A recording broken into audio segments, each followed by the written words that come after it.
electric eels, they shine in the world so fine. Feel the wave, it's divine.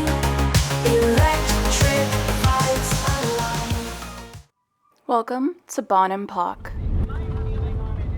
Bonampak is a small Mayan archaeological site.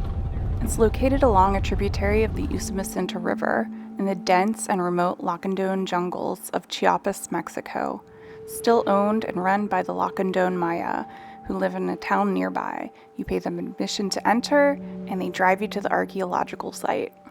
The site itself is not that impressive in terms of size. There are no massive temples here. There really is just a single terraced acropolis built into an existing hill with lots and lots of steps. The site mostly spanned during the late Classic period, so from about 580 AD to 800, and was part of a vast political network nearby with Yaxchilan. What Bonampak is mostly known for are its large murals, and they may as well be the best preserved Mayan murals in existence. There are a lot of arguments as to what the murals mean. I've been here twice and had different stories from two great archaeologists and different stories from the guards at the site, but I'm going to tell you a general story that I remember. The three murals are split into three different rooms. They depict the story of the son of Chan Muan, the ruler of Bonampak. In room number 1, you'll see jubilation, dancing, musical instruments, drums, rattles, flutes, trumpets, and my absolute favorite, lavish lobster costumes. This room shows the son and the heir designate of Chan Muan being presented. Some of the faces, you'll notice, have giant holes in them, and those were believed to at one time have had gemstones in them, long stolen by looters.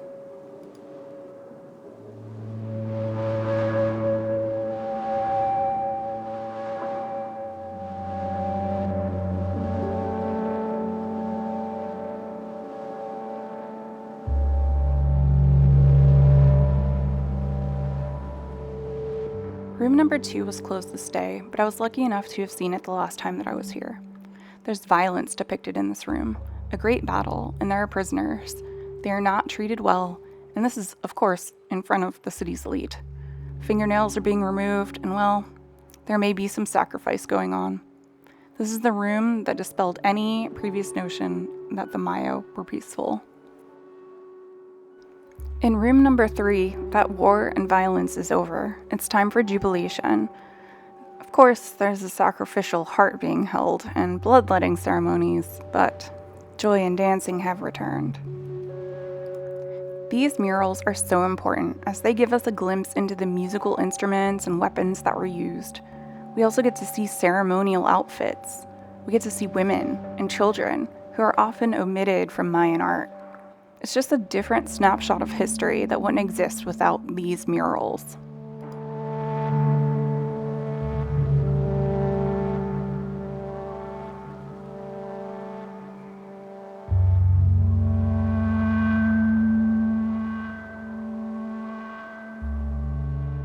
Bonampak is small, but it's worth the trip. The Lacandon Maya are wonderful people who are trying to hold on to their ancient beliefs, their artisan crafting, their traditional white dress.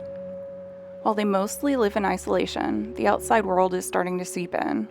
The younger generations aren't as interested, and their way of life is changing as loggers, tourists, and Christian missionaries visit their remote areas. Plus, these beautiful murals are starting to fade away each day. Visitation is limited, and only a set number of people can come in and view them at a time in an effort to save them. Plus, there have been multiple vandalism attacks claiming the murals depict evil pagan livelihood. There's also rumors of unrest from organized crime in the area. It's always been very safe during my visit. We stopped in New Palestine to pick up some lunch for a picnic at the nearby Golondrinas Falls. These falls are insanely beautiful, and you can swim in the cool Caribbean blue water.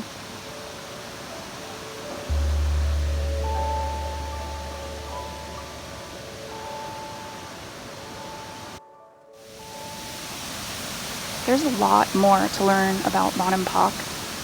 I highly recommend visiting the Lacandon Mayans, who live, work, and exist still to this day. Thanks for joining on another quick adventure with J&A.